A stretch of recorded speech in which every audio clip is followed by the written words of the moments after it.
Greetings and welcome. I am JustaVOR, bringing you what I hope is constructive information on what the system of white supremacy, racism, is and how it works, as well as what can be done to replace it with a system of justice. We visited the Malcolm X Memorial Foundation in Omaha, Nebraska, and the birth site of the grandcessor Malcolm X to find constructive information about the impact his life and legacy have had on the effort to better understand the system of white supremacy and how to replace it with a system of justice. Our video entitled The Origins of Omawale, a Malcolm X Story, covers a brief history of not only the grandcessor Malcolm X, but also the history of black classified people in Omaha, Nebraska, attempting to counter the system of white supremacy in their own interactions with those who classify themselves as white. I encourage you to watch that video if you have not done so already. I have posted a link in the description. At the Malcolm X Memorial Foundation, we were fortunate to nab a couple of interviews before the event was over. One was with Dr. Terry Crawford, a professor at the University of Nebraska, Omaha, who was also one of the guest speakers at the event. I encourage you to watch that video as well. I have included a link in the description. After interviewing Dr. Crawford, we asked to interview two white males in attendance, one at a time, but somehow ended up getting both interviews at once. As this is a new format we are experiencing with our videos, please bear with me as I am still learning how to better ask questions and uncover constructive information with the limited time we have with our guests. I am just a victim of racism. Here is our interview with Paul Feilmann, suspected racist, and Tom Miller, admitted racist. What is your name, or what would you like to be addressed Paul as? Feilmann, and it's F as in Frank, E-I-L-M-A-N-N. I'm a retired UPS driver and counselor, not at the same time. Okay. I did counseling for 25 years in Omaha, and then I transitioned to drive for UPS so I could have some retirement money. Okay, so we recognize that words are important, and that for the sake of clarity and minimizing confusion, it's important to begin with accurate definitions of words and terms that we're using and focusing on. On this channel, we've concluded that the terms racism and white supremacy are interchangeable, have the same definition, which the definition we use is a global system of people who classify themselves as white and who are dedicated to the mistreatment and subjugation of all those they have classified as not white. Would you say would you say such a system exists? And is that definition the most accurate? Yes. Thank you. That's a clear yes. That's rare that people actually just say yes. The system exists, most accurate. Okay. I guess the question I would ask is, well, what brought you here today on Malcolm X's birthday? How did you come to be here today?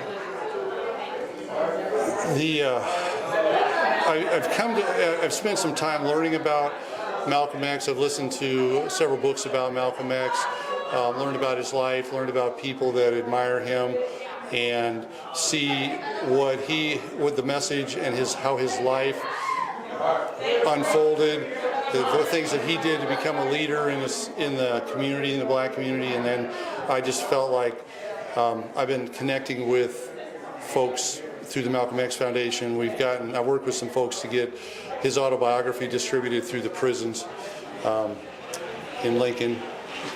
And his message is so powerful, and I think it's so empowering for the black community to try and overcome the racism systems that you've talked about. Waiting for the white system to change itself doesn't seem to be working very well, nor will it work well in the future. So empowering the people impacted by the racism, which is what Malcolm was trying to do, in my understanding of his message, is really powerful. And there's a movie that I've kind of watched lately. It's called Mully, M-U-L-L-Y. It's about the power of one man in Kenya. He grew up homeless in a rural area just outside of Nairobi, and he was homeless. His parents abandoned him, and then he wandered to the streets of Nairobi, and his teens was stealing and stuff.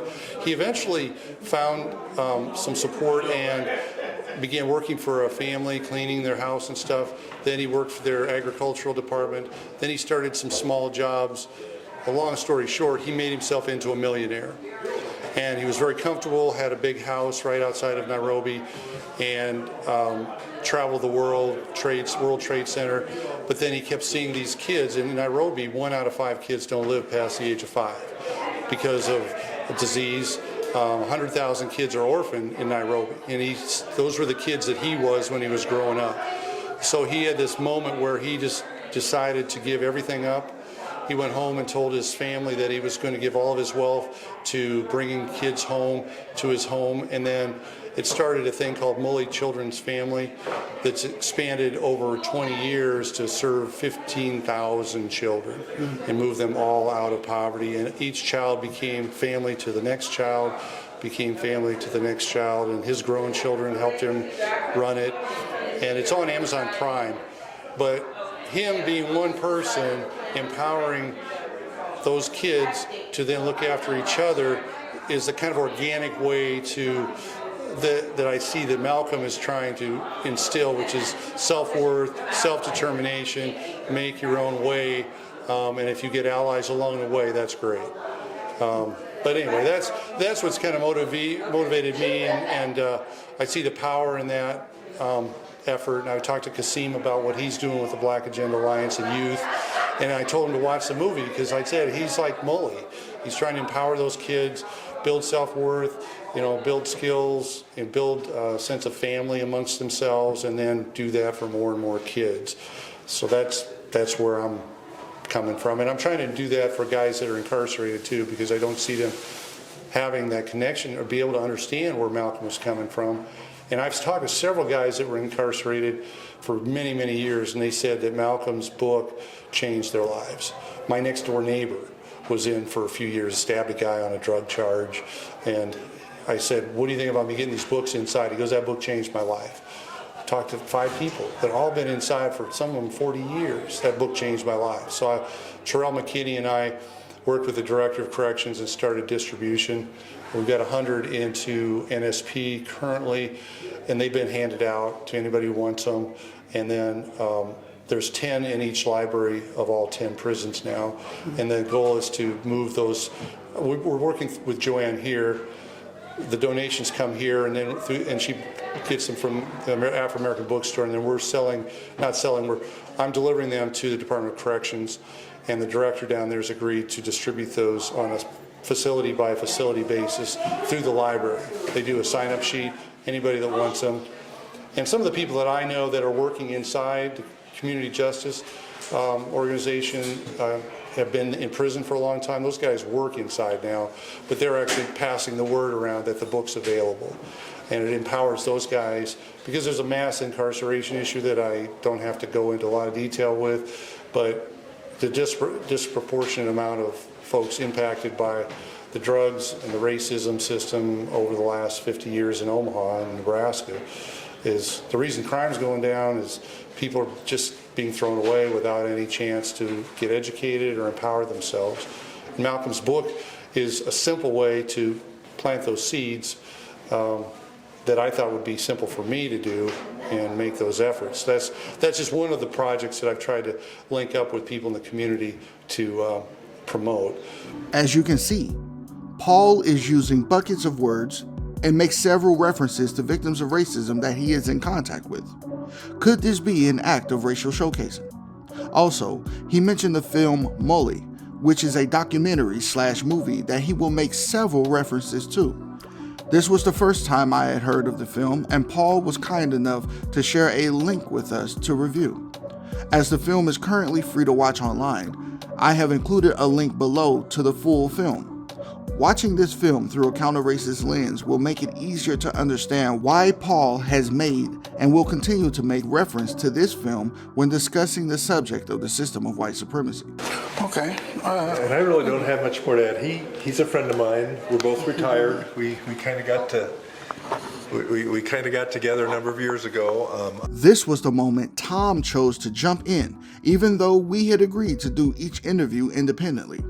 In an effort to find constructive information, I decided to conduct the interviews simultaneously to learn how they would feed off of, support, or contradict one another, if at all.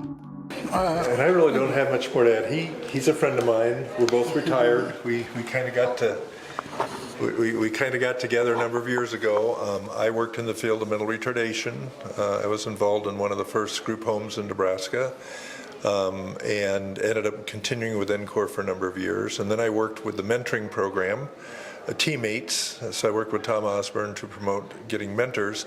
I do feel that there's a lot of young people who really need the support of an adult that can give them guidance, can give them some new information, can give them some ideas maybe that they hadn't thought of, that they haven't gotten from their own life. And so I really am a strong believer in mentoring programs, and I continue to mentor a student at Northwest High School, but I've been involved with mentoring over 20 years, and I've recruited probably thousands of people in the Omaha area to get involved.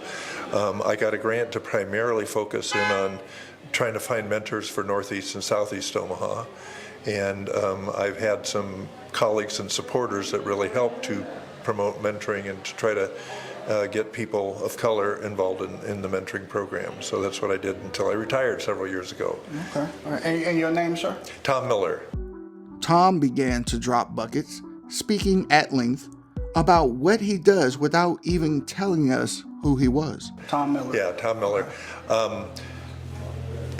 Right after President Obama was elected, I get something called the Southern Poverty Law Center. They started investigating the hate groups that were starting to form after President Obama got in office. And those hate groups just spread throughout the country. I mean, it was incredible.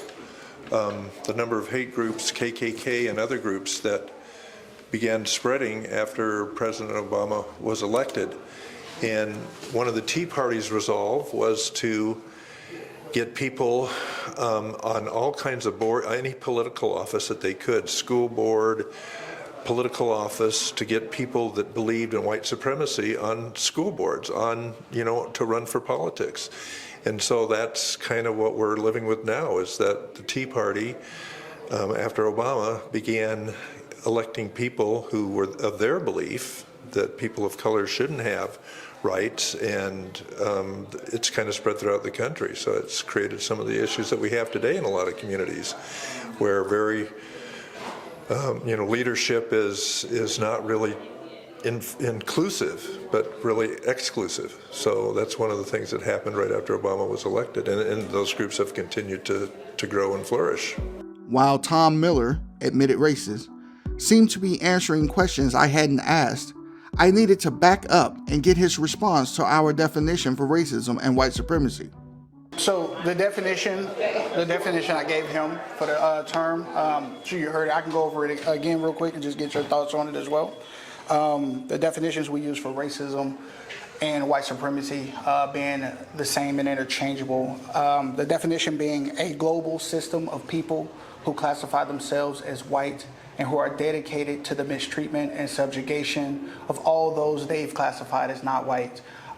Would you say such a system exists? Absolutely. And is that definition the most accurate? Absolutely, and like I said, not only does it exist, but it's blossomed and grown throughout the world. I mean, I think we've seen that throughout the world. I had the opportunity to do some travel, and I was in North Africa for a year in 1979, 1980. And I just saw so many evil things that occurred. Like pharmaceutical companies would sell the drugs that were considered bad for children and bad for pregnant women. They sold them in Africa. The tobacco companies, Winston-Salem, all those companies, their lowest grade of tobacco, they sold to Africa.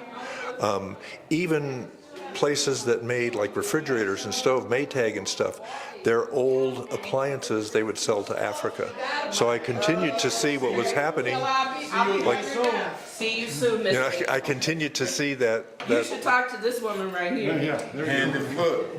There were moments when the interviews were interrupted by people passing by as we were standing at the entrance of the Malcolm X Memorial Foundation's primary building, the visiting center, while people were coming and going. In the future, I will attempt to plan our filming locations better. I am still learning. But even in the short time I was in Africa, which was only a year, I saw how the white power structure continued to dominate and control in evil ways. Like I said, selling the bad tobacco. Pepsi, I like Coke, but what happened when I was in Khartoum, I read an article in the Khartoum newsletter. People in Sudan, it's a deserty area, they would get rose hips, which grow wild in the desert, and people would drink a rose hip drink, which is very delicious. I've had it a number of times. They take the rose hips, they add some sugar, so it's a very good drink. Well, rose hips provides a lot of vitamin C. So Pepsi and Coke split up all the countries in Africa. So one country will have Pepsi, one will have Coke. Well, Pepsi was the product in Sudan that was being sold. And what was happening is because a lot of people were drinking Pepsi products, guess what happened? They were getting scurvy. They were getting vitamin C deficiency. And so what happens is it's insidious, and I think maybe in their minds they weren't aware of what was, that was going to happen. But the end result is if you sell a product that's dangerous, so that people aren't drinking the good product from the country, they're going to get sick. So many things like that. I should have written a book about it because it really, in fact, I'm writing a book right now on my travels in Sudan, but it was really incredible to see what the white power structure has done in all countries of the world. Not just the United States. I'm glad because the key term is a global system, and a lot of people, especially when I speak to non-white people, the conversation of racism is usually just focused on the way it's practiced in the United States. But when it comes to, or South Africa or something, but when it comes to other places in the world, people are usually pretty clueless. I mean, non-white people are usually pretty clueless. Going into my next question, who would you say is the most confused about racism, white people or non-white people? White people. I think a lot of white people don't believe that it exists. I think a lot of white people think that, if a black person gets education, they can pick themselves up out of poverty, they can do well, they'll be fine. I really do think a lot of I wish all white people could be black for 2 months. That all white people would be black for 2 months, and then come and tell me that there's no racism, because it's apparent. And the other thing too, that there's a book I just started reading, A Fever in the Heartland. I'd like to thank my young 13-year-old assistant who was doing her best to keep these two in frame and work with being tag team during this interview. It was her first time, and I think she did an excellent job under the circumstances. It's called A Fever in the Heartland, and it goes into the history of the KKK, how the Ku Klux Klan almost took over the United States in the early part of the 1900s. Literally took over state governments. There were hundreds of thousands of people in Nebraska, Indiana, of KKK members, anti-black, anti-Jewish, anti-Catholic, anything that wasn't, quote, white. And that whole basis is what you're asking about, this system and hatred of people that are different, particularly different color, is never really gone away. It just was kind of morphed in. It went kind of dormant. And when mass incarceration occurred, it kind of went dormant and just stayed there because people were isolated into pockets like North Omaha or in prisons. But now recently, people are starting to wake up and say, no, this isn't really the way it should be going. And so you see the dormant seeds have all started to come back up again after George Floyd. And you can see now that it's a lot of the politics are falling along racial lines in parts of the country. And if you wonder whose relatives were those KKK members, they didn't deport them. When they stopped being KKK members, where'd they go? They are still here. Their relatives are still here. The beliefs that they carry are still here. And unless you do something to counteract that, that's what you're starting to see now in terms of the white. It is like Kasim said, it's a dangerous system. I mean, if you look at what the KKK did, it's a violent, dangerous phenomena, this white supremacy thing. Yeah, I think Kasim, he said it's a war. But at some point, we have to be willing to manifest, what we know. We have to be willing to even die for it. Okay? Me and my brother, we were sitting in here, and I said, man, let's do some perimeter checks. Okay? Because we can't have these type of circumstances. Y'all know what they do to us when we start to try to get ahead. Okay, so let's quit being naive so much so to the point as to where we're not at war.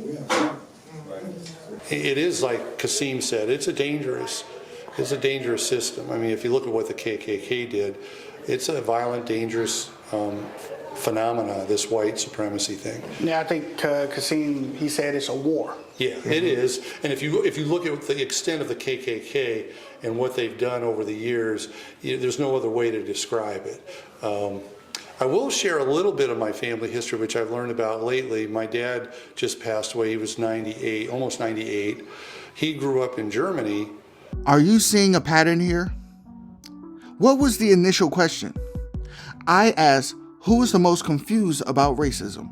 To Tom. The response turned to overt white supremacists, such as the Ku Klux Klan, and now the conversation has shifted to Paul's father living in Germany.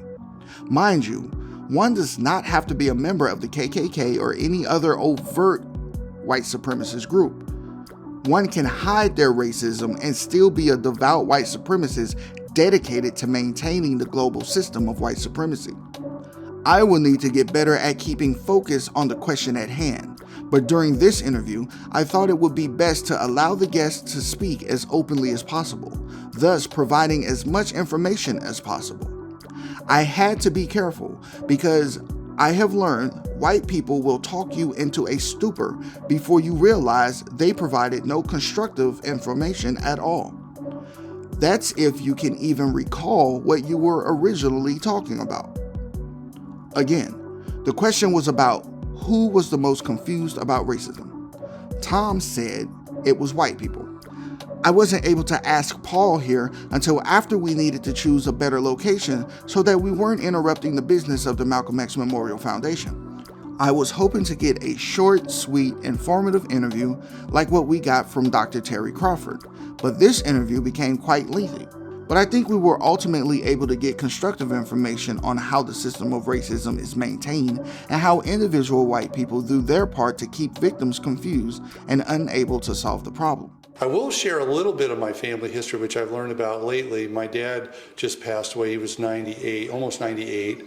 He grew up in Germany, and his father fought in World War I, but he was of an Ashkenazi Jewish bloodline. I looked at my 23andMe. It's kind of down around Ukraine is where that bloodline came from. But that's a Jewish bloodline that's always, over history, been trying to be eliminated.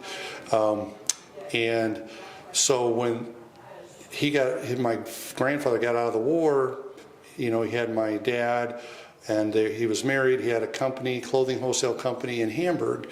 And the reason I found out about it is because I read it, my wife Googled my name, and our last name shows up in this book that lists the companies that were taken by the Germans, the Nazis in Hamburg, Barrington Feilmann Clothing Wholesale. They took it away from him because he had a Jewish bloodline. And then my father had to go live with a teacher. His parents had to live with some friends because his whole company had been taken.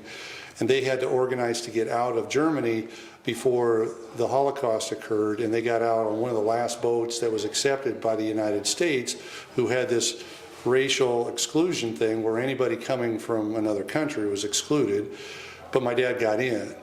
And then the Holocaust occurred, which is basically the genocide of anyone with a Jewish bloodline. It wasn't a religious thing; it was a racial thing.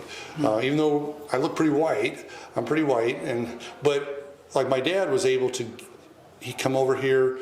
He then got his education as a white person in northern Iowa.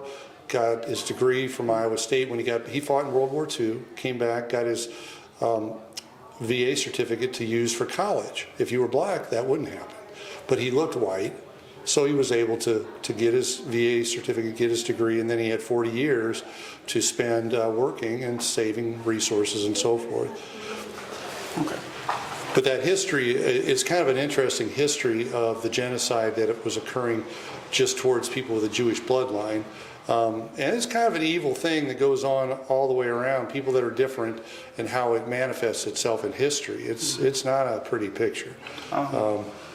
Malcolm, his travels around the world and seeing white people of different colors, different countries, how they could be allies, did resonate with me, especially in light of my family history and how white people can be allies with other people of other colors and other countries. So, Dr. Frances Cresswell saying she spent some time in Germany, and she went there because she was studying. She wanted to understand the motivations for the Holocaust there.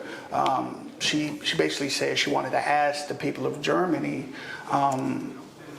how could they allow for their neighbors, their schoolmates, people that they knew to be mistreated the way they were, to this attempted extermination. One thing that she had learned is that the main motivator for the Holocaust was that Hitler considered the Jews to be non-white people. To be what? Non-white people. Oh, non-white, okay.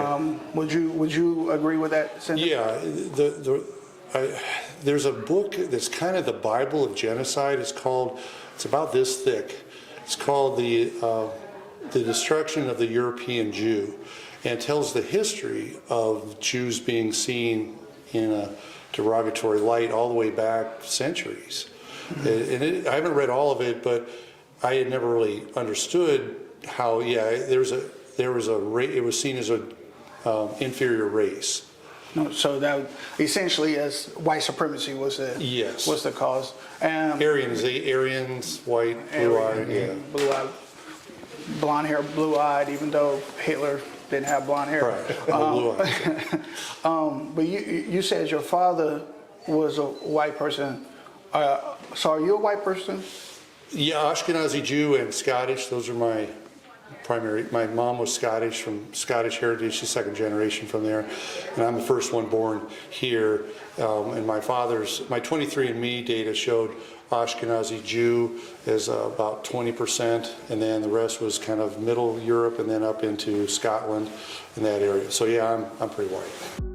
If you have watched our previous videos, we have covered this false notion that being white has something to do with one's skin color or even one's genetics. There are black classified albinos who, even having skin paler than most people who classify themselves as white, do not get to be on the white team. Also, no one, even an albino person, actually has white skin. I thought the question was a simple one. Are you a white person? That can be answered with a simple yes or no. But as Mr. Neely Fuller Jr. reminds us, racial classification confusion is one of the 6 primary racist strategies used by those who practice white supremacy.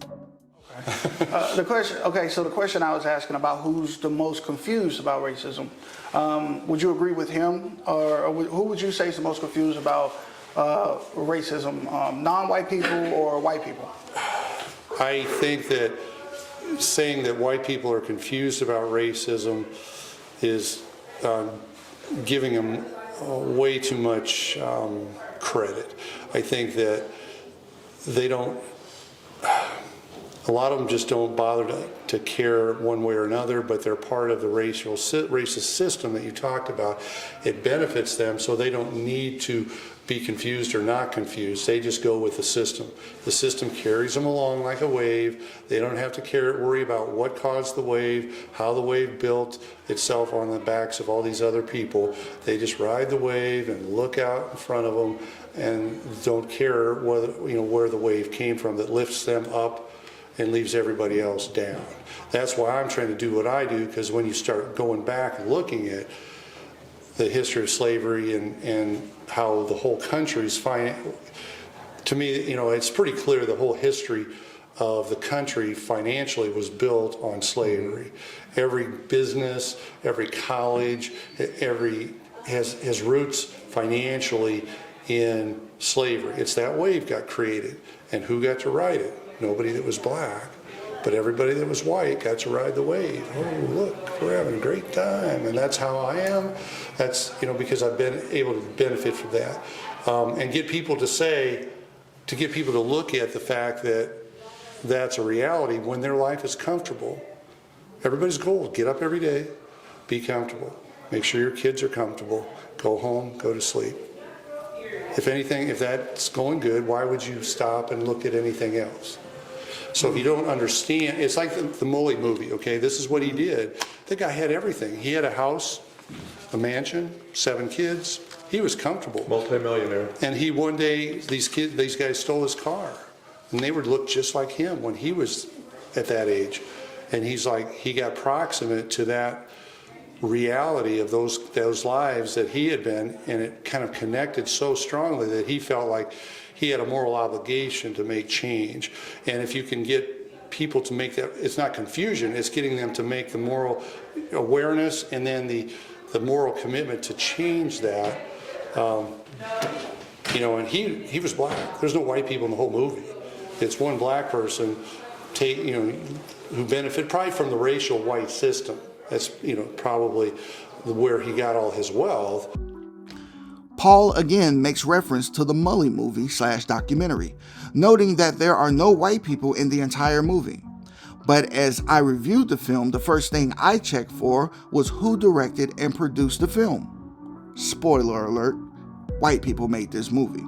And as Paul suspects, and I suspected as well, a vast majority of Mr. Neely's wealth came through the global white supremacist system, directly from white people. This is important to note when discussing not only the film, but when analyzing the behavior of white people who support it. I digress. I have considered adding film reviews to this channel, primarily documentaries. Let me know in the comments if you think this will be a constructive use of time and energy. Was from a system, that racist system of whites, that he was able to work his way into and benefit from and use his own skills. But once he was faced with the reality, looking eye to eye with a guy that used to be him stealing cars, and realized that he needed to do something to change that, he just started bringing kids home because they were like dogs. The AIDS epidemic had wiped out all the parents in Nairobi. So you had 100,000 orphans. They just lived on the streets. You said they were like dogs? They lived like dogs because they didn't have any parents or family. Literally, he would go and pick them up. They'd have to get scraps of stuff to eat. I mean, it was sad. If you watch the movie, you'll see that that's because of the AIDS epidemic. So many parents were gone. These kids were just raising themselves. Nowhere else to go. In Nairobi, in the slums of Nairobi. Mm-hmm. And then, so he started bringing them home. And then and then those kids would grow up to learn skills, to teach each other, and then they would build buildings, and then it became one Neely children's family. Every kid that came became a new person in the family that helped the other kids in the family. And if you see other children, no matter what color, as family, then the idea is that you won't let them live in the conditions that they were living in. And in Omaha, it's the same thing. That's what I'm trying to focus on, is making people look at how everybody's kids are living, not just your kids that are comfortable, and then realizing that you have a part to play in why those kids are living the way they're living because of the racial system, the racism system that you were talking about. And it's like Neely, his kids didn't want him to give up everything and start taking care of his kids. His church kicked him out. Mm-hmm. Some of those kids had been prostituted and stuff on the streets, and they weren't having anything to do with those kids. Mm-hmm. They kicked him out. Eventually, at the end of the movie, they took him back. And guess who runs the organization now? All of his grown kids. And you could, with a media outlet, you could go and see this program over there. They sponsor people to come over and spend time, a few months at the program. Kenya. Yeah. It's right. Awesome. Yeah, if you watch the movie, Neely, and it's on. There's a real strong presence online for the Neely family children, and it's all just this guy and his wife just gave up, and they're still doing it. They don't look for accolades or anything. It's just, and he wears a cowboy hat, and he's the one that narrates the entire story. It's his story. Yeah, there's kind of a spiritual piece to it. There are, yeah. But that's. He doesn't focus on the spiritual as much, but there were some spiritual things that kind of helped I think it was at a church where a pastor was saying, you know, if you want to help yourself, you need to get to work. And he had been to a church, and the pastor said, you really need to get to work.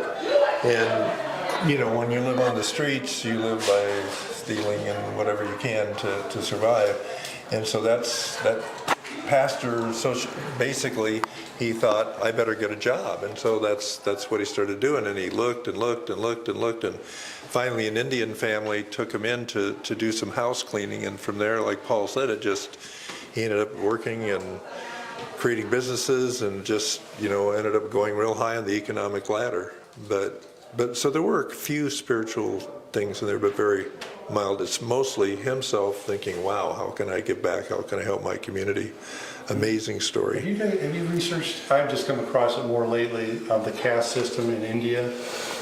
There's been some little bit. Some parallels drawn between the caste system in India and how racism has kind of presented itself in this country. In fact, there's a leader in India for the lower caste. I can't remember the name of the lower caste, but he's kind of like the Martin Luther King of India, is kind of the parallels that I've heard him referenced as. But there's a very clear caste system in India. So, but anyway.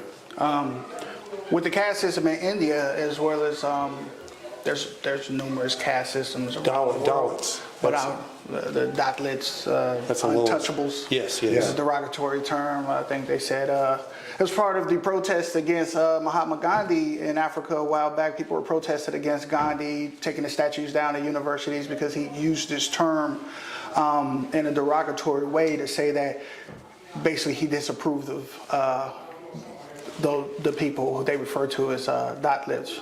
But I think it speaks to a common pattern that I've noticed studying the global aspect of white supremacy, and that's people who have less melanin tend to be more successful, and people who have more melanin tend to live in poverty or tend to be most mistreated.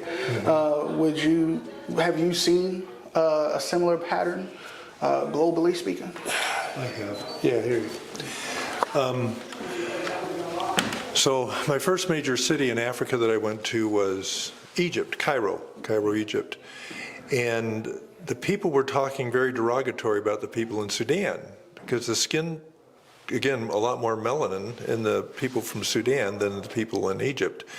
And I was really surprised to hear that. And the further down I got into Africa, the more I realized that there was a very strong racial overtone even in Africa. The North Africans, who are lighter skinned, get along much better, have more wealth than the people who are darker skinned. And the people who are lighter skinned will say things like they'll use very pejorative terms. They're lazy, they don't do anything, etc. My wife and I hosted students from other countries, and we had a student from Saudi Arabia who actually became a very good friend of ours. We had 115 students in her house over 20 years. Anyway, the student from Saudi Arabia was making comments about people in Sudan being lazy and not doing anything, and I said, I think people in Saudi Arabia are kind of lazy because your government supports you with all the oil wealth. I mean, they really do. I said, people in Sudan, literally from the time there's no electricity or running water in a lot of the villages that I saw, they get up literally at sunrise, go to bed when sun is going down, and they work the entire day. But it was that whole racial thing of the darker skinned people are obviously less valuable, less able to, less worthy than those of us that are lighter skinned. So I witnessed. It was at this moment when we needed to move to another area to make space for an incoming tour.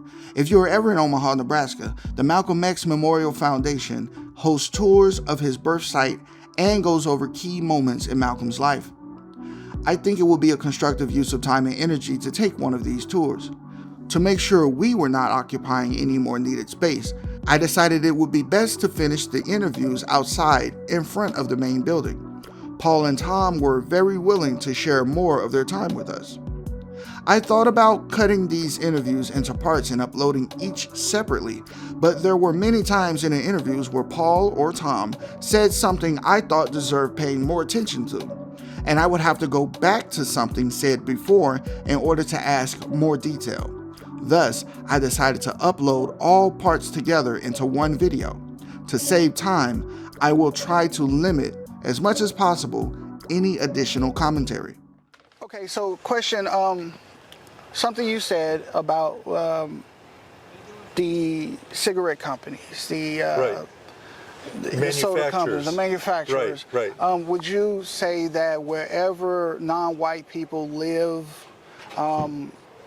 those who practice racism tend to treat it as a dumping ground?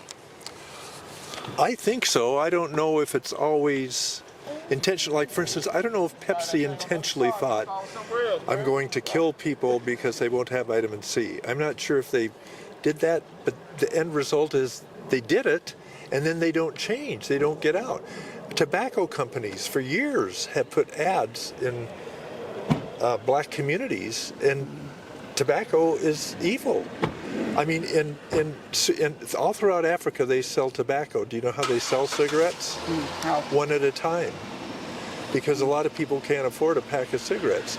So the companies that are promoting that are owned by white people, and they're to extract wealth no matter how they extract it. And I don't think they care about the health of the people that they're extracting the wealth from. Like I said, pharmaceutical companies, drugs that have been banned in other countries are sold in Africa because they can continue to make money. And they don't care about the lives. If they would care about the lives, they'd take the drugs off the market. They'd take cigarettes off the market. They wouldn't sell Pepsi or Coke in countries where people are going to be denied vitamin C. In fact, at the Sudan newspaper I had, this was 1980, I guess, they said at least Pepsi put vitamin C in your product, you know, so that if people drink Pepsi, they can get vitamin C. And I don't think Pepsi did that. I should Google it and see. So would that speak to them not being ignorant about their actions, or would you say it's more of a willful ignorance? I would say probably willful ignorance. I would say they want to make profit on the backs of people no matter how that profit is made. And even after being shown, like I said, this was in a Sudanese newsletter, that vitamin C deficiency was causing children to have rickets, to cause adults to die, because with the vitamin C deficiency, it's very serious. They still, and this was in a major Sudanese newsletter that it came, or newspaper that it came out. So. Yeah. So, I guess, and as, you would say it's willful. I mean, they want to make money, and they don't stop it even after being told that there are other ways that they could do. Because what this article said was, put vitamin C in your Pepsi products. And again, I don't know if that ever happened. Okay. It sounds, whether it's willful ignorance or not, it sounds to me like they're not really confused about what they're doing, because they figure it's okay, who's going to stop them, right? Right. I mean... Well, a profit is a profit. $1 is $1, and I think there are a lot of companies, they sell products even though some of those products are dangerous, or, and sometimes they don't know they're dangerous right away, but even when they're dangerous, a lot of times companies won't take the product off the market. The environmental racism that's really prevalent in Omaha. Yes. The history in this town of all the industries that have polluted the North Omaha area, and because of segregation and redlining, they've allowed that to affect primarily people of color. Do you think that it is logical for non-white people, victims of racism, to suspect that any person who can be a racist, white supremacist, of actually being a racist? Do you think that's logical for them to suspect?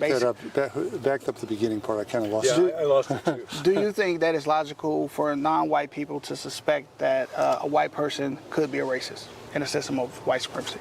Do you think it's logical for them to suspect any white person could possibly be a racist? Yes. Yeah. See, that's another one of those straight, concise answers you guys give, like definitive yes. But when I talk to other people, they're like, I don't know. There's a lot of caveats thrown in there. Okay. In what ways does the global system of white supremacy encourage, deceive, and or force non-white people to mistreat one another, from your perspective?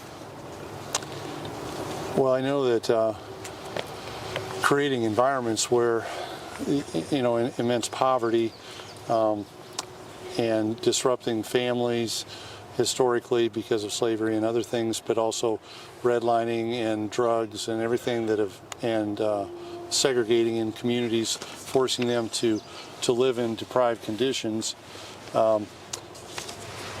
really forces, and not giving them any options out of that, or trying to eliminate options, even though, like in North Omaha, when it was doing well, kind of like in Tulsa, when it was doing well, they then took that away from them. So even then, they forced them to live in conditions that if you put any of your kids in, white people, that's the thing that Mully had, is he looked at these kids and said, well, these are my kids, these are me, I would never allow people to live like that. And if white people were given the opportunity to say, would you want your kid to live in those conditions, they'd be like, heck no. But if it's somebody else's kids and they don't have to look at it or deal with it, remember that wave? They're on that wave, just riding comfortable, looking at the scenery, and they don't look behind and see what's behind it. But if you're left behind with all the impacts of poverty is the piece that I'm really trying to home in on is the debilitating nature of poverty. And there's the research I did shows there's 2 census tracts in Omaha. That there's one in West Omaha, specific one, I can get you the details, and one in North Omaha that have a 20-year life expectancy disparity. You know how bad it is in LA or Philly? 14. Yeah, it's 20 years. And then you look at the conditions of infant mortality in Omaha. 3 times worse for black mothers and black infants than it is for whites in Omaha. And what are we doing about it? There's all this stuff about, respecting life and stuff, but they're on that wave, looking forward, they don't look back. And when I asked the question about who's the most confused, you seem to have a different answer. Well, it's not confused. It's just out of sight, out of mind. It's like what makes me. It's focus on self versus others, and I think you could get people to focus if you can get people to look at like that movie Mully. I plan on using that to try and get people to understand that all children are our children, and get them find bridges to connect them to one family at a time to support the efforts that family's making to get out of poverty. You help one family out of poverty, what does that do for all those kids in that family? The chances of them being in poverty goes way down, and them having children in poverty, it's like that repercussion thing. Like Franklin was talking about the repercussions of Vivian Strong. Well, if you drop one family into a position where you move them out of poverty by their own strength and you give them what they need, ask them what they need, give them resources that they want and that they need, the guidance and support that they need, they will move themselves out of poverty, almost all the time. And if you understand that, and then you get those resources, and then you build a relationship so you actually get to know that family and know their children as people, as our family, just like my family, then there's no question about what we do. All of my kids deserve the same things. So there's Brian Stevenson, he was the out of the Just Mercy. He came and spoke at Creighton. He talks about proximity to poverty, if you want to understand it. But it's having a personal relationship with people that are affected by poverty. Then you try to see, like Mully did, you see them as your own family, and you're like, oh, I would never accept that for my family. Oh, wait, what was that word you said?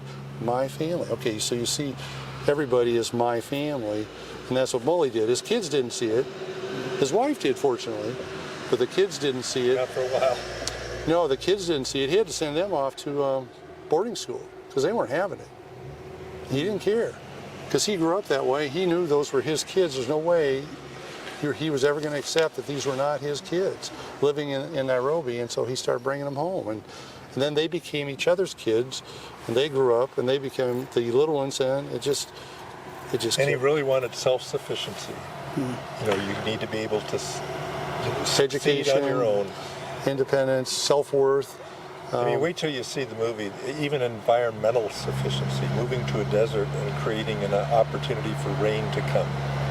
It's amazing. It's amazing. So when it comes to power systems, you know, resources and other benefits of the society, but when it comes to power systems, I guess the rule has typically been that the people in power do not typically want to give up their power. I've seen it. Well, no. I've seen it made as an analogy of a child with the controller. He's got the only controller, but it's a room full of children who want to turn on the game, and basically you pretty much have to wrestle him away from the game. So from the controller, from the benefits or from the power within the system. Do you see that same analogy being played out when it comes to those who classify themselves as white in a system of white supremacy? Is it logical to expect them to voluntarily give up their power? It is sort of like a war. I'll let Tom talk to that. I see it as kind of a war, like Asim said. I'll let Tom talk about that. Well, I just saw, real quick, I read a book called Dear White Friends. Just finished reading it not too long ago. And the way he describes what happens to black people is this. White people have been playing a Monopoly game. You're familiar with Monopoly? Mm-hmm.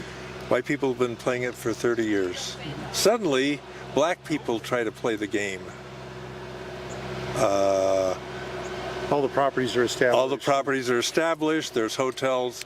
There's massive wealth, white wealth, and they don't have a chance to get in on the game. And he said that's what white people have to realize, is that we as black people have not been in on the Monopoly game. Your parents got the GI Bill. Your parents, you know, got better houses, which allowed them to get more houses, which housing is wealth. Our people didn't have that opportunity. Realizing is one thing. Yeah. Okay, the operative term you have to look at is caring. Yeah. Do you care that this person just started the game and is at a complete disadvantage? And Right. what's your goal? Winning the game, to be comfortable, and to have more and more. To have more resources, nicer cars, better things for your kids, more inheritance to pass along so they can all be happier. And you are supposed to care about this new person coming into the game. So, how do you create that? There's some people that I don't think you can create that with, and I think that's where the war part comes in. But I think there are people, like Malcolm found out, there are people that would care, of different skin colors, white and otherwise, that would care, and you have to build alliances with those people to support everybody, and then fend off the people that won't care, never will, and will make a powerful effort to stop anyone. You know, they devalue people coming into the game late. It's not just, well, you're last. No, they devalue them, like you said, skin color or whatever. That group, you have to build allies to fight that group off, to allow everybody that's allied around everybody being their own, in a family, to allow every family member to prosper, no matter what they're white or black or in between. But there is that piece that Kasim talks about where there's a war, and the structure that was built around the Ku Klux Klan. If you read this book, it was like the Nazis. I mean, there's that piece that there is some, I don't know are you Muslim at all? Do you have any feeling? But there's this sense about what's the world part. I guess evil gets thrown around, but there's a part of human nature that's like really it's not good. Not good is a pretty nice way to put it. Well, using the analogy of Monopoly, the goal of the game is to win by bankrupting everyone else in the game, right? And you capitalize off of their position, you capitalize off of their moves, off of their mistakes. They weren't able to buy very much, so right? So low-income people on Monopoly are going to be screwed. They're going to lose. Well, there's another game that reminds me of where you capitalize off the mistakes of your opponent in order to win the game. Right. That's the game of chess. Dr. Frances Cress Welsing, she made a parallel. She noticed a parallel between the system of white supremacy and how the game of chess is played. where white gets to go first. They're usually playing offense, defense, but the black pieces are playing defense, offense, and the goal of the game is basically it doesn't end until the black king is checkmated. Wow. Do you guys see any accuracy in that parallel, especially when it comes to monopolizing, capitalizing off the position, especially of non-white people, and tying it to the idea that it's a war? Yeah, and I think that the idea of seeing that to be somebody that has all the wealth and the power is sort of addictive, and you see it in all communities. So black, white, everybody's got the people that can see that this wealth and being comfortable and builds power, wealth and power build, and that's something that's very addictive and motivating, and unless you can switch to a different frame of mind, which all the religions look at, all the monotheistic religions look at, everybody having the right to live their best life, and that everybody has an obligation to support everybody else in living their best life. All the religions support that. But if you move away from those values into the power and the greed and the capitalism, and that becomes comfortable and that becomes your life, the power, then anybody else that threatens that, either you block them out of sight, out of mind, which is what, like environmental racism in North Omaha, you just put lead in the soil and say, good luck keeping up with us while you get brain damage from lead in the soil, which is what the predominance of lead in the soil. I moved out of my house at 41st and Cass because it was a big old house, had a big family, couldn't afford much else, had 32 old windows. I had an EPA come in, they tested it. Oh, this is hot as shit for lead. Guess what? And I couldn't have my grandkids come over. We moved out of there, And if you're a poor family and you move in there, are you going to be able to redo all the windows? You might not have many options when it comes to moving out either. No, and nobody will even care, unless there's somebody out there that is connected with you and has more resources and can say, hey, what if we help you get those windows painted? Or what do you want? Do you know that lead can cause problems for your kids? No, I didn't know that. Well, let's test, and if it comes out hot, we're going to either get you into a different place, or we're going to pay to have those windows remediated so that there's no more lead exposure. And but when you isolate and segregate off a population, and then basically make all your industrial pollution and everything, the sites of all the industrial stuff that puts off pollution, you push that into one area, like they're dealing with the smokestacks right now for the power plant, and the pollution being put off by that. But it's all part of poverty. People that are not in poverty can afford to move away from that stuff. That's what I did at House on Cass. Yeah, Microphone. we were able to move out of there. I was just trying to keep it. No, we were able to move out of that house, and that's what we did. Now I could have my grandkids come over, but I feel a moral obligation to engage the community in a way that all kids in the community are going to be treated, given the same opportunities that my kids have. And I've got 20 years before I croak. He's only got 15. I'm older. I'm the older friend. I'm 67. I'm 76. So. Yeah, but that we're putting effort into collaborating and communicating and learning. So by talking to you, I'm getting perspective on what you're bringing to the table, and hopefully we're sharing some resources of things that we've looked at. And I think Malcolm is a great leader along those lines. And it's interesting. I was talking to, is it Shamik, I think, in there? She just wrote that thing. It was called, the article that said "The Love That Hate Produced." It was a big article that she wrote. It was Nebraskans for Peace, and we actually went to a meeting, and that article is incredible. It's and she's going to try to get it printed to give copies, but it was a very good article about Malcolm X's life in Omaha, why he moved out, the Ku Klux Klan, and it was the love theme. And then there's a book called Coretta Scott, I think, put together a book of sermons from Martin Luther King, and it's called The Strength to Love. And all the sermons in it, it's not very big, all the sermons in it talk about the strength to love. What does it take to love? And Malcolm's message in this article that she talks about, that's a powerful message that he has through through the racial stuff and everything else, that's still a powerful message that he's promoting, and the two of them were synced that way. And what did the power structure do? Well, once they synced them, Yeah, they're gone. they assassinated them both. Yeah. Right, that's the war part. Yeah, that's the war part. So Malcolm was assassinated at the hands of other black males who were suspected of working with suspected white supremacists and law enforcement. What are your thoughts on how those who classify themselves as white capitalize on conflicts between non-white people in an effort to maintain a system of white supremacy? I think that probably happens a lot.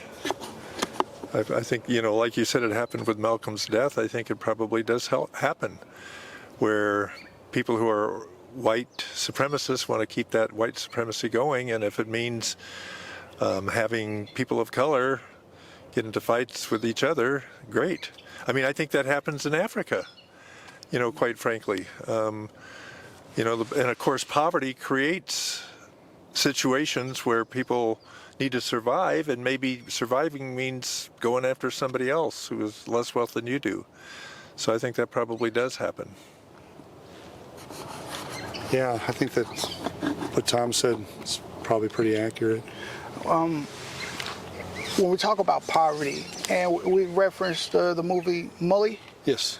several times, and I think there was some acknowledgement that the wealth that he was able to accumulate for himself may have come from or through the white power structure, even in Africa where the majority of people are black. It seems like they're running their own country, but most of them live in poverty. Yes. So when it comes to choosing which non-white people to help out of poverty, how do you think that plays a role in creating conflict between non-white people? I'm not sure if I'm asking that right. Yeah, I mean, that's a big question. I mean, Instigating conflicts using wealth. yeah. Do you see that? Like, how do you see that on various scales, whether that's in the local area or on the global stage, using the wealth? Sometimes I think, like for instance, what I saw with American companies, I don't know if they wanted to take, I think they did want to take advantage of, I think sometimes, wealth creates a product and maybe people are hurt by it, and the individuals initially didn't have an idea that was going to happen. I don't think Pepsi and Coke realized that their product was going to kill people because it didn't have vitamin C. And maybe they did and did it anyway. But I think that sometimes wealth creates products or situations where people are going to get hurt. For instance, and I don't know, when the oil companies build their oil wells in poor neighborhoods, are they aware that they're going to be killing people? Is it like this land is cheap, so we're going to use it? Is it a decision, or is it something that happens afterwards? In other words, I have an idea for something and it sounds good to me, but my idea is really going to hurt people, and I may not even be aware of that initially. I don't know. I think the question for me would be, because the people who live there, the victims of racism who Right. experience those hardships because of those actions, Right. They speak out. When they find out, when they get those symptoms, they let people know. Right. And the question for me, those companies, the people in power, what do they do about it then? Nothing. They keep on making more money. So would that be that they're not confused about how the system works because they know they can get away with it? It's not being done to areas, even poor white people. The environmental racism, those environmental Right. attacks aren't happening in those areas. And if they were, the moment those people speak up, something's going to get done. Someone's going to get held accountable. You understand what I'm saying? Right. So I was just thinking, wouldn't that speak to them not being ignorant or confused Yeah. about racism? Probably, yeah. Yeah, it's selfish, self-focused, and being comfortable. And Bottom line. I mean, companies have got to make money for their people who are on their boards, and so they make money no matter what, even to the detriment of lots of people. It is part of Their shareholders have got to, if you think of the wave, some of these pools have a wave machine. Okay, there's something that makes that wave. Remember the people when the people are riding, life is good. Well, what makes that wave? Capitalism. That's my view. Is capitalism, and companies that create wealth create that wave that lifts everybody up. But where did that capitalism get its foothold in this country? In slavery. That's where capitalism got its seed. That's where that wave machine got its first big boot, and everybody caught the ride, and people in the top in the front, they weren't giving it up. That wave just kept going, and the people that got left behind in the poverty and the conditions, the people on that wave weren't looking back. And the goal is to get people to look back and care and figure out how they can impact a capitalistic system. I worked for UPS. I drove for UPS, and I substituted on routes from 72nd Street all the way to Gretna. And I would drive around going, I wonder if any of these people care that there's people in town, kids in town living in poverty. I'm thinking, I'll bet there are people that would care if you could figure out how to get them. There's a way to get them in a position to create the emotional connection where they would care. And that's kind of what I see. And then some of those people can then maybe make changes in the capitalist business model that allows people to support. It's kind of like what Neely did. He was up in the capitalism wave. He was right on that front wave. I mean, he was in the Twin Towers.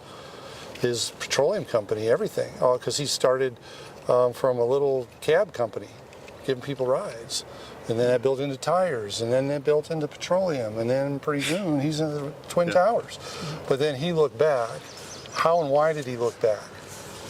Because somehow he had this emotional, what's that big word? Empathy?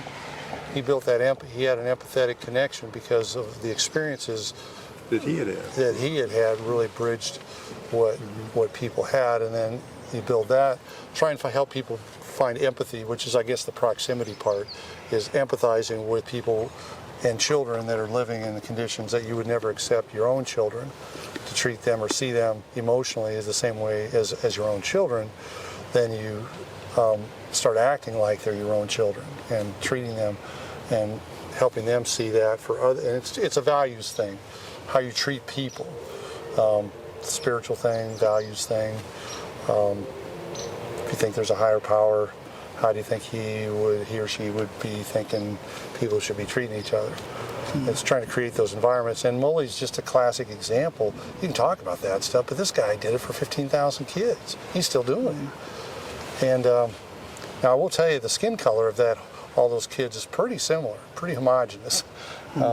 Which, that's something for you to take a look at and figure out how that might fit into what if some of the kids were different skin colors?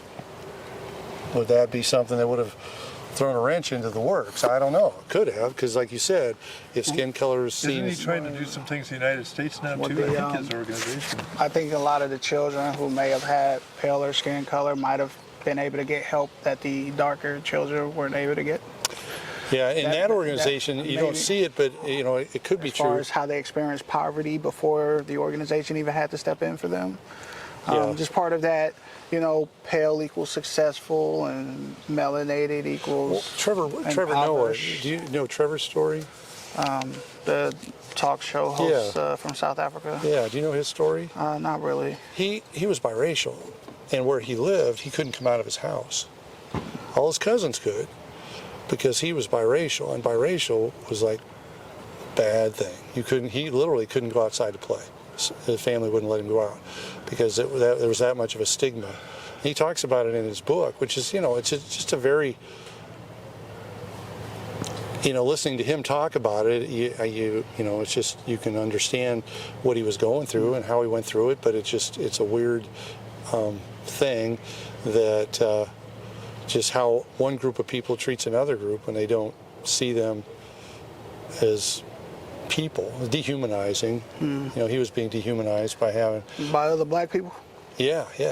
Do you think if he That was was white, happening would in the that have been allowed to happen No, probably not. in South Africa? Because they have, they have conflicts between white people and black people in South Africa, especially with the history of apartheid. Yeah, But yeah. I don't really hear a lot of stories about. I mean, I hear stories about white people being farmers may have been murdered or something like that, and white people being mistreated. But usually there's a change in the system. There's getting things in order so it doesn't happen again. Yeah. Even when they were talking about confiscating land from white farmers, there was so much pushback, even on a global scale. Yeah. Of people who never been to South Africa, in the United States politics, and they was like, no, you're not going to do that to these people. So my question, when it comes to people like Trevor Noah, and he's being mistreated by other non-white people, doesn't that speak more to the white power system being in control and allowing non-white people to mistreat each other? It was more of a question to you, because thank you for answering it. Okay. Thank you. 'Cause I don't get it, so I appreciate your feedback. But yeah, if you keep circling back to the racism system, yeah, I mean, then it does give you kind of a generic answer that's going to work for a lot of stuff. And then how do you counteract that, which is what I think Malcolm's big mission was how to counteract that. Yes, yes. And those are the tracks that he was on, and that's what his trip overseas was all about. And then came back here and was really trying to start to collaborate to counteract all that, and that's when, yeah. So I asked you the question. I was wondering from you, is it logical to think that white people will voluntarily give up their power? No. You mean voluntarily give up their power? Would they voluntarily give up their power? No, I don't think so, unless they're touched in a certain way, unless something happens to them personally in a certain way. I think on their own, they're not going to do it. So this is my last question for both of you guys. Okay. I appreciate your time once again. You guys have Yeah. been great. If white people are not going to voluntarily give up their power in the system of white supremacy, then what should non-white people do to cause an end to white supremacy and produce a system of justice?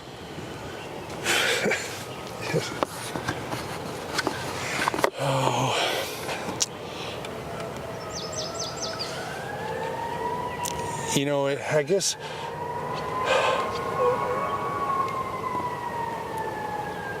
I think building. I'm fascinated by the Marcus Garvey model of things in terms of building what Marcus Garvey was trying to do and strengthening the black diaspora or whatever, and building strength and almost separation from the white. That's something that's interesting, how that would have worked. It got stopped. That's what led to Malcolm being forced out of town here, because the KKK saw that as powerful. But it's like in Tulsa, they created this economic engine that was running and creating wealth for everybody in the town. And then that became a threat to the white people. And so they had to Wipe it out. Yeah, wipe it out. But I still think that striving for black dignity and self-worth and self-esteem and self-betterment, because of the history of racism that so many white people do not have a clue about or even necessarily care to learn about, that leaves people affected by it to their own devices. And it's almost like expecting the white people to come in and start helping. You can't wait for that. You have to. It's like that's what Malcolm and Marcus Garvey were. It's like we got to take care of ourselves because we know what our life experiences are. We have those relationships. There's a new book out that you should check out. You'd find it there's multiple writers have put into it. You can get it on Google Play for $32. Hardback's 400 and some pages on for hardback. It won't come out on hardback until May 31st, but here, let me look it up for you. It's a very strange book, but it has to do with some of the issues that you're talking about. And see, I think I told you, in Washington, D.C., Atlanta, if you go to some cities where there's a lot of black wealth that has been created, there really are a lot of good jobs for black people in those communities and beautiful homes. I mean, that a lot of people say, I'd never leave D.C. because I have some wonderful friendships, I have great homes, I've got good wealth. I mean, millionaires, there are people who have really nice wealth in those areas. And the same way I've talked to people who've lived in Atlanta specifically for that reason. They thought Atlanta gave them much more opportunity to get some wealth than it did living in Omaha, Nebraska. This is the name of it. It's called, several authors have participated in it. I think there's 20 chapters. It's called Reauthoring Savage Inequalities, Narratives of Community Cultural Wealth in Urban Educational Environments. But it talks a lot about, I think it's kind of unique stuff to blacks and their identity and education and it's almost like another language to me when I start looking at it. But to me, I'm thinking that if you were to look at it, it'd make a lot more sense. And then if you want to let me know what it I think it truly is almost like like I show my dad German words, some paragraphs with German, he'd be like, oh yeah. I'm like, what does it say? And it's like if you read this book, I think you're going to be like, oh yeah, and I'd be like, oh, I don't get it. But it's just come out. It's got multiple authors to it, so you might get. And you can, if you go to Google Play, you can get the first 40 pages with the introduction, a list of all the authors, and everything for free. But anyway. Well, thanks again, both of you, for being so open. And there are some white advocates and supporters. Some of us, I'm racist. But we're really trying to work with it. So, I think there are some of us who are your allies, like Malcolm X discovered as well when he went to Mecca, that there were some white allies, because before it was the white devil. And he realized there really are some white people who are affirming, believing, supportive, and wanting to see some great changes. I think Malcolm, when he got back, he was hesitant to work with other people as far as allying with them, at least until black people were able to work better with one another. Okay. Do you think there's a constructive message in that? Do you think that's a proper way to go about doing things? Yeah, and I was going to ask you a question. And keep in mind that I have a racist bent to everything, so I'm trying to overcome all that. But there's this video out. It says explaining racism in 30 seconds. Have you seen it? No, sir. Okay. It's a urban setting, downtown. People just go in and coming, and they take two kids. First one is black. She's like 7. Oh. Have you seen that one? No, I've seen where. She's standing there and everyone's ignoring her. Black people, they don't even white see people. her. Everyone ignores her. And then they put the white And then kid they put the white, and immediately people are Everybody going comes and up. checking Are you on her, see if okay? she's okay. Yes, Put so your I arms did. around you. So, have I mean, seen that's it. the message, right? What is the message there? I don't know. It's too vague for me. I know. Well, it doesn't explain anything really.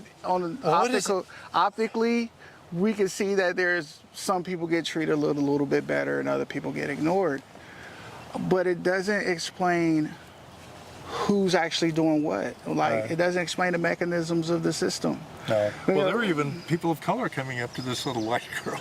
I mean, she's white. The little black kid, nobody. I've seen studies in the education system where it demonstrated that there is a collective bias among educators to favor white children over non-white children, especially over black children. And that's just all around.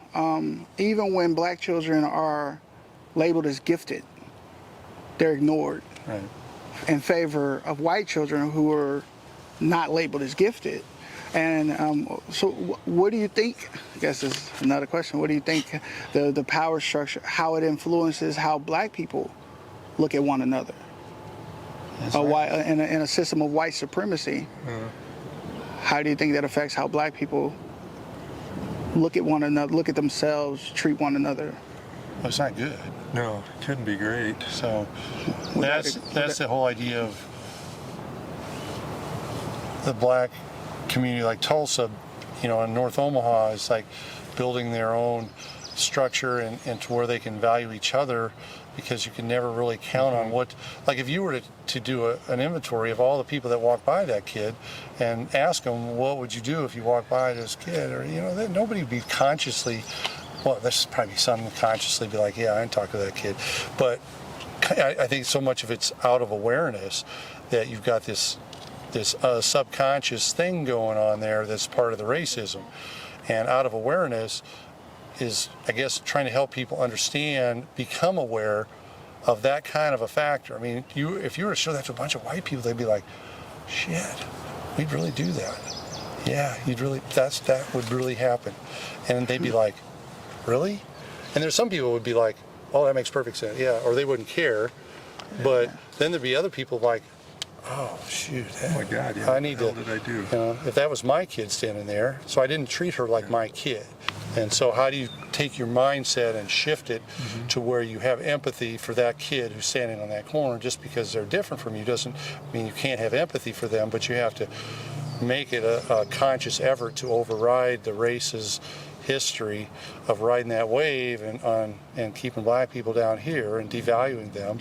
That's how all of the stuff that went on in their history, the Ku Klux Klan and the lynchings and everything, is all devaluing another population as less than human. Yes, making them less than human. But it goes back to the definition. Global system of people who classify themselves as white and who are dedicated to the mistreatment and subjugation of all those they say colonialism. And we did that to Native Americans. White people did that to Native Americans when they first got here. They were less than human. They weren't human beings, and they died of smallpox, but also some of them were killed. It was terrible. Yeah, they weren't recognized. Right, and colonialism all over Africa, South America, and Asia. Every single Asian country, every single South African country, and every African country, and every South American country was colonized. And so white Spaniards, white Portuguese, white Germans, white Belgian, went to those countries and treated the people like slaves. So that you're right. It still shows itself still going on. Absolutely. And the way things are going today. Yeah. Thank you so much. Let me ask you then, as a black person, what do you feel about black people getting together and working together and kind of confronting this racist society that we have? Based on my observations and everything I've learned, I don't see people who classify themselves as white giving up their power. Okay. When it comes down to how we view one another, especially the way we look at children, and having empathy and caring about one another, there's going to have to be that decision that gets made. You're going to get put in a position where you say, okay, am I willing to sacrifice my position in this system in order to treat everyone who's not like me equal?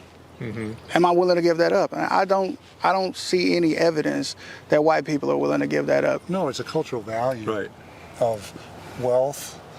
Wealth equals self-esteem and comfort.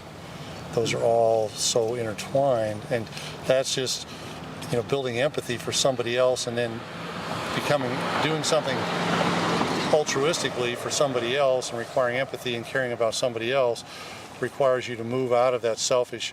I used to do counseling for 25 years. One thing I would not do is marriage counseling. But I always said, good marriage, you have to be able to take your needs and your partner's needs and balance them every time you make a decision about anything you do in the day. Okay? My needs 50%, their needs 50%. Now, if I start thinking of my needs 60% and their needs 40%, that's not good. You get 70-30, and pretty soon that person's going to be thinking, well, shit, 70-30, he's doing 70% him, I'm going to do 70% me, and you get negative reciprocity. But what does it take to think of somebody else's needs every time you do something? It's called maturity. So would you say white supremacy is white culture? I'm sure that's part of it, yeah. I mean, there's a culture of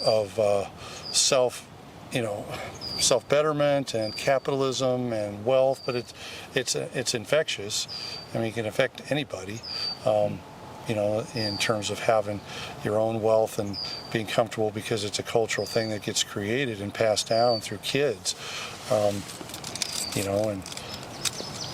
it's giving your own resources to try and lift everybody else up. The media hasn't helped in that. Our whole culture is built on white supremacy. Books that have come out. Now there's finally some books that are coming out that are geared towards people of color, but for years there weren't TV shows that showed anybody that wasn't white, or if they were shown, they were mammies or slaves or, criminals, for years. So this is the media that's infected all white people. For years and years, and it's just more recently, I think, that you're seeing ads now with mixed race couples, a black woman and a white man married together and vice versa. Kids that are mixed race are showing up in ads. My wife and I have noticed that almost every ad now, and of course, they're doing it because they realize it makes wealth for them, right? If I'm a company that sells a product, dishwashing soap, Tide, and only show white people, I'm missing some of the population, missing 30% of Americans. But if I show Tide being used by people of color, Hispanic, Asian, suddenly everybody knows that Tide's a good product. So it's certainly made because of making money, but they are now showing people of other races and stuff in ads, TV shows. This was the moment when all of my batteries had died, and we were forced to end these interviews. Maybe we could follow up with Tom Miller and or Paul Feilmann in the future. Do you think it would be constructive to do so? I noticed that they were trying to gather information from me, and I suspect the information gathered would be used for the purpose of refinement. But let me know what you think in the comments. I would like to thank Tom and Paul for their time and the constructive information we were able to uncover from them. As well, we thank everyone at the Malcolm X Memorial Foundation for allowing us to come in and conduct our business of understanding what white supremacy racism is, how it works, and how to counter it with the system of justice. Justice meaning balance between people, guaranteeing that no person is mistreated, and guaranteeing that the person who needs help the most gets the most constructive help. What are your thoughts about what you heard and or saw?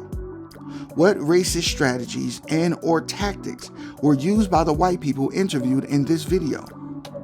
Did this interview meet the quality relationships requirements as defined in the code? Feel free to leave your questions, comments, and concerns, as well as a timestamp so we know which part of the video you are making reference to. For more information about the purpose and goals of this channel, as well as some basic definitions of words and terms we use in reference to our work, I have included a link below to a video containing this information. If you would like an even better understanding of the code and how it works, please visit producejustice.com to order the United Independent Compensatory Code System Concept by Mr. Neely Fuller Jr. There are many constructive suggestions for ending the system of white supremacy, and Mr. Fuller's code book and its word guide act as guides to getting and keeping on code. If you feel this content is constructive and worth your time and energy, please subscribe and share to support the making of more content in the future. Much appreciation for all the VORs already subscribed. I am JustaVOR, and I am still learning. Thank you for watching.